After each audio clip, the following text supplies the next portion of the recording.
Why is the Indian rupee falling? Indian rupee is down 2 पैसे close to 83.28 against the US dollar।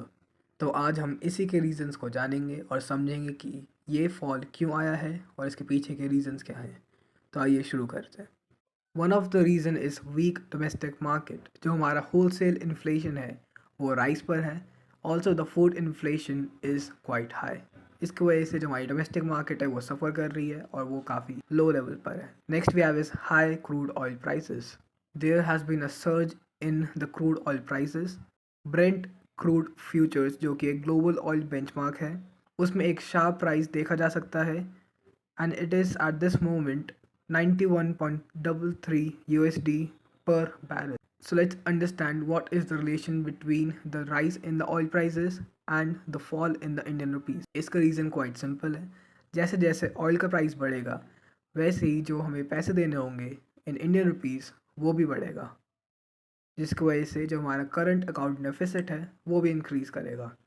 Current account deficit तब होता है जब हमारी import की value is greater than export की value. एक स्टडी में पाया गया है कि 10% increase in the oil prices वो रिजल्ट करता है an increase in India's current account deficit by $15 billion. तो इसकी वजह से हम देख सकते हैं कि जब जब ऑयल का प्राइस बढ़ता है तब हमारे इंडियन रुपी पे एक काफ़ी नेगेटिव इम्पैक्ट आता है।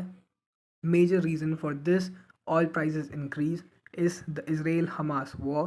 Although Israel and Palestine oil produce नहीं करती है पर जो मिडल ईस्ट है वो 1/3 ऑफ द ग्लोबल सप्लाई को होल्ड करता है।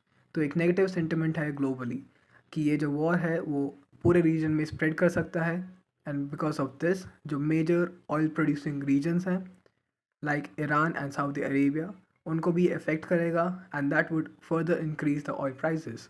सो जब तक ये वॉर चलती रहेगी there is high probability that the prices of oil will go on increasing और इसकी वजह से जो हमारा इंडियन रुपी की वैल्यू है वो गिरती रहेगी।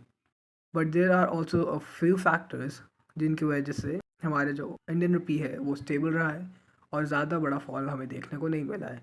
इनमें से कुछ रीज़न है fresh foreign capital inflows. Foreign capital inflows वो पैसे हैं जो कि बाहर से फॉरेन इन्वेस्टर्स हमारी इकॉनमी में लगाते हैं, हमारी इकॉनमी में इन्वेस्ट करते हैं। ऑल्सो जो US डॉलर है वो भी वीकन करा है in against to the major rival foreign currencies उनके अगेंस्ट वीकन हुआ है जिसकी वजह से रुपी को थोड़ा राहत मिली है। At the same time US dollar के स्टेबलाइजेशन में भी कुछ इवेंट्स ने मदद करी है जिनमें से कुछ हैं जो बाइडन की विज़िट टू इसराइल। इसकी वजह से एक पॉजिटिव सेंटिमेंट आया है लोगों में कि इस विज़िट के बाद जो वॉर है उसको कंटेन किया जा सकता है और पूरे रीजन में स्टेबलाइजेशन हो सकती है। ऑल्सो द इकोनॉमिक डेटा जो कि US का रिसेंटली पब्लिश हुआ है उसमें रिटेल सेल्स और industrial production were better than the expectations and the forecast. इस वीडियो में इतना ही। मिलता हूँ मैं अगली वीडियो में। Subscribe the channel and press that bell icon for further notifications. Thank you.